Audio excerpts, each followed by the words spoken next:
What if you could double or triple your business just by teaming up with the right person? What if your skills that you're lacking could be filled in by somebody else? And this is where business partnerships come into play. And over the years, I've had tons of successful partnerships and quite a few failures. In this video, I'm going to discuss why a business partnership might be something worth considering for your future or current business endeavors.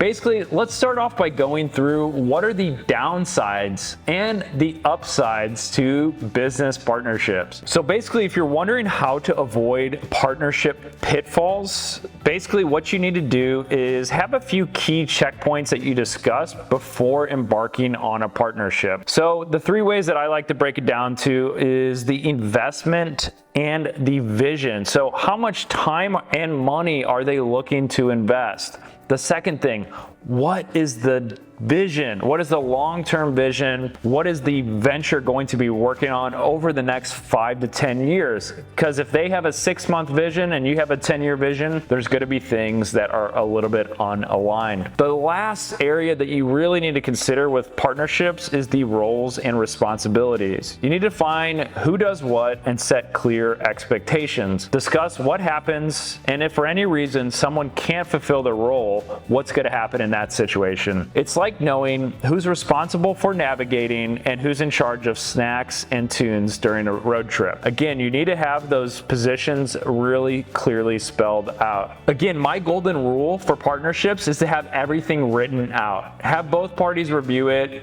have a call to discuss it. What do they think should be added, removed, etc. It doesn't have to get legal teams involved. You just need to know what is clearly going to be the expectations for both parties, what is going to be the principal commitment, the time commitment, and making sure that's clear before you get started. This just sets clear expectations across the board. So let me start off with a quick story about a business partnership that went a little bit south. Again, not that bad. I've heard some crazy horror stories about bad business partnerships, but essentially what happened with this business is we were breaking even every month. And with my experience and knowledge in the space, I knew we had to invest in paid media. Unfortunately, my business partner had different views and different vision for the company, wanted to try other things, but wasn't convinced that media ads would be the right way. Again, this is something we should have discussed in the beginning. He didn't want to commit too much time or too much money into the business compared to what I had in store. We were very unaligned, and essentially when this happens in a partnership, it can be really hard to get back and realign your vision and goals. Essentially what happened with this business is we decided to just put it on pause and keep things there.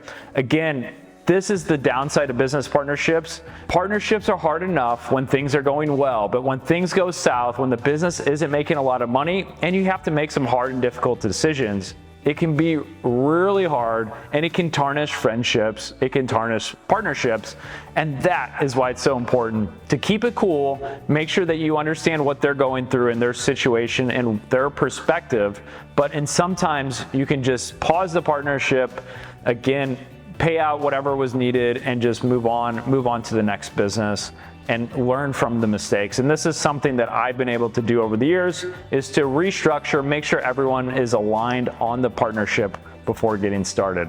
So now, what do you look for in a good partnership, and what are the things that you can do to find and create good, successful partnerships that are going to create synergy in your business? One of the things that I look for in a successful business partnership is experience and track record. Do they have experience growing and scaling businesses in their own? Have they had other successful partnerships? What happened to their previous partners? Why aren't they working with them? Dig up some of these details to make sure that, hey, they were able to achieve success with this industry and this business.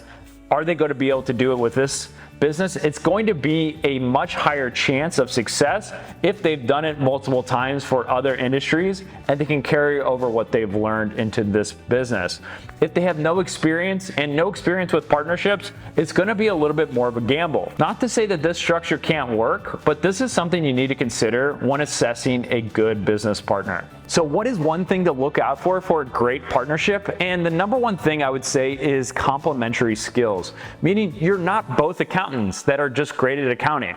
One person should have one skill and the other person should have a complementary skill, meaning that you can have the synergy buzzword that everyone likes to throw around, but it actually makes a lot of sense in a partnership. Essentially what synergy is 1 + 1 is going to equal 3 or 4 or something more. And what I think is the ideal partnership is somebody has maybe a different skill set in marketing and sales. Marketing and sales are two of the most important parts of growing a business. So maybe marketing and sales is your skill set, and then product and development or some type of financial side is their side. There's going to be a lot of complementary skills because people who are usually good at product, maybe creating software or development, aren't going to be as good at marketing and sales. So those are two complementary skills that I see working very well in business partnership. This is typically why a lot of software businesses, they start off with a developer, and then their first hire is going to be somebody who is really good at marketing, sales, branding.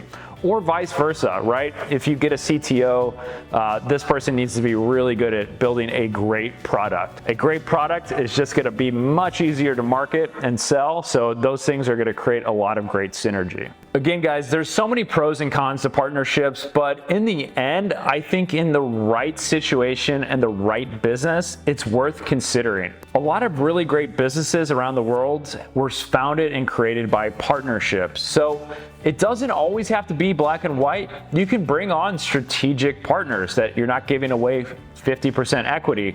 It's not always so black and white. If you've already had some success, some proof of business model, I would say that's probably a good position to consider a minority stakes partner or somebody who's going to be a strategic partner. Maybe you give them 10 or 15% of the profit from scaling the business. So there's going to be different ways to do this. Another important factor to look out for is, do you share similar values? Now, this might not seem as important in a business, but it's going to be insanely important for a good partnership. Do you have similar values? Do you handle situations in a similar way? And more importantly, is it going to be aligned? Again, a few examples of this are, there's going to be hard things that happen. You're going to have to fire people. You're going to have to hire people. And again, you're going to need to understand their values. So understanding their values, understanding their decision-making process, because if somebody is not organized, doesn't have a good, clear decision-making process, doesn't have good values that align with you, it's just not going to work out to be a good partnership. So these are some areas that I really recommend you looking out for and vetting in your partner. Again, you really need to make sure that you do some due diligence before starting a partnership, and this is going to go a long way in creating success in your business and in your partnership. Like anything though, partnerships are a relationship. They require effort, communication, and a dash of patience. They can be the most rewarding experiences, offering opportunities for growth, learning, and ultimately success that's sweeter when it's shared.